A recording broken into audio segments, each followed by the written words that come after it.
Happy new year দিদি। Happy মানে হ্যাপিতে কি আছে জীবনে? হ্যাপি মানে পকেটে টাকা নেই, মুখে হাসি নেই, মনে শান্তি নেই। এত চাপ নিচ্ছেন কেন? আরে দিদি এত চড়ছেন কেন? নতুন বছর আসলে নতুন শুভেচ্ছা জানাতে হয়।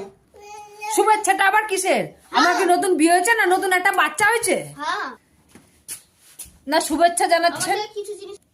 দিদি আপনি এত চাপ নিচ্ছেন কেন? চাপ মানে পুরো বোঝাটাই তো আমার উপরে।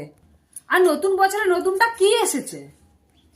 রোজ সকালে উঠে বাজারে যাও, বাজার থেকে এসে রান্না করো, রান্না করে কাজ করে রাতে না ভালো লাগলে খাও, আবার তার পরের দিন আবার সকালে উঠে সেই কাজকর্ম করো।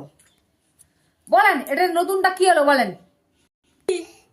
আপনি ক্ষমা করে দেন, আপনি ক্ষমা করে